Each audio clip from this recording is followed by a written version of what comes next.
इसलिए मैं आपको कहता हूँ मैं कामयाब हो जाऊंगा। यदि आपको बच्चे पैदा करने हैं तो 1 वर्ष में कर लो, बाद में मौका नहीं मिलेगा। ये आवाज़ थी भैरव सिंह शेखावत की, जो राजस्थान के 3 बार मुख्यमंत्री रह चुके हैं और 2002 से 2007 तक भारत के उपराष्ट्रपति थे।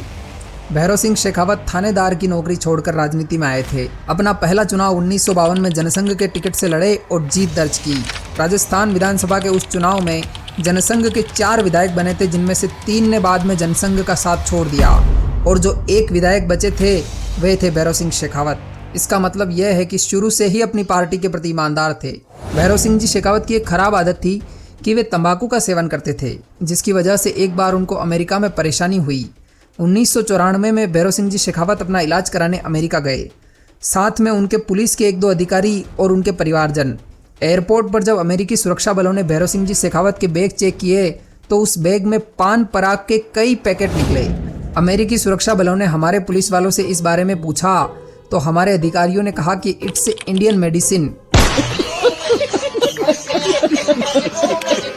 और सुरक्षा बलों ने उन्हें जाने दिया।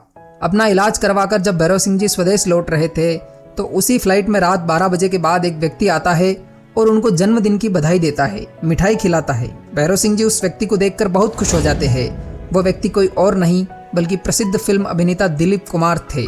भैरव सिंह शेखावत जनता से जुड़े हुए नेता थे। उनकी मृत्यु तक भी लोग अपनी समस्याएं लेकर उनसे मिलने आते रहते थे।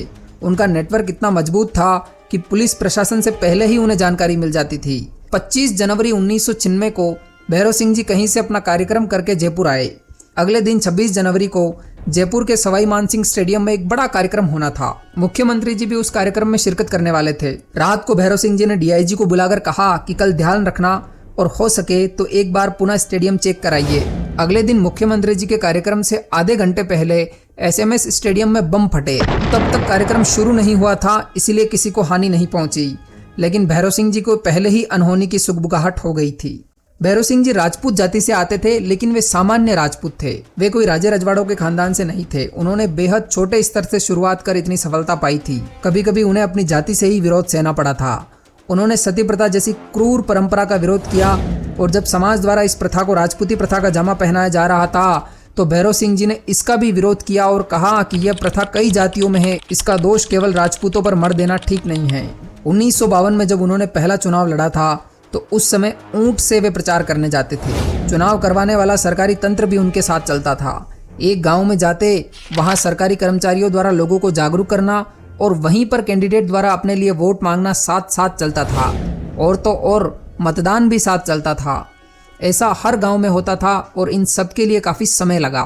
भैरव सिंह जी ने अपना पहला चुनाव दाता रामगढ़ सीट से लड़ा और 2500 वोटों से जीते। 1977 में पहली बार, 1990 में दूसरी बार और 1993 में तीसरी बार राजस्थान के मुख्यमंत्री बने। भैरव सिंह जी गरीबों के हितैषी थे। उपराष्ट्रपति थे तब वे किसी काम से पेरिस गए थे। उनके साथ पत्रकारों और अधिकारियों की टीम थी। इन सबको सुविधा देने के लिए स्टाफ के कर्मचारी भी भारत से उनके साथ गए थे। पेरिस गए तो सभी ने एफिल टावर देखा। वापस आए तो भैरव सिंह जी को पता चला कि अधिकारियों ने स्टाफ के कर्मचारियों को होटल में ही रखा और उन्हें एफिल टावर नहीं देखने दिया। भैरव सिंह जी ने अधिकारियों को जोरदार फटकार लगाई। उनसे कहा कि आप तो पहले भी यहाँ आए होंगे और भविष्य में भी आ सकते हैं, लेकिन इनको फिर से पेरिस घूमने का मौका कब मिलेगा? फौरन इनकी व्यवस्था कराइए। ऐसे थे भैरव सिंह जी। जमीन से जुड़े नेता का एक और किस्सा है। भारतीयों को भंडारों की कहो तो दौड़े दौड़े चले जाते हैं और कुछ तो ऐसे भी होते हैं जो एक भी भंडारा नहीं छोड़ते हैं। भैरव सिंह जी जब मुख्यमंत्री थे तो उनके यहाँ पत्रकारों का आना जाना लगा रहता था। उन्हें भी पत्रकारों के साथ बैठना, गप्पे लड़ाना पसंद था। पत्रकारों ने एक बार टोंक दिया, कहा साहब कब तक कोरी चाय से ही काम चलाओगे, कभी खाना भी खिलाइए। भैरव सिंह जी ने कहा चलो आज मंगलवार है, खोले के हनुमान जी के यहाँ 2-3 सवा मणि का प्रोग्राम तो होगा ही। सब गए, हनुमान जी के दर्शन किए और पुजारी से सीएम साहब ने पूछा कि आज सभी प्रसाद यहीं लेंगे। चूंकि वहाँ कार्यक्रम था इसलिए सभी ने प्रसाद वहीं ग्रहण किया। यह जानकारी जमीन से जुड़ा हुआ आदमी ही जान सकता है। 2007 में राष्ट्रपति का चुनाव लड़ा, लेकिन वे प्रतिभा पाटिल से हार गए और राजनीति से संन्यास लिया। 15 मई 2010 को इस धरती पुत्र ने धरती से विदा ली।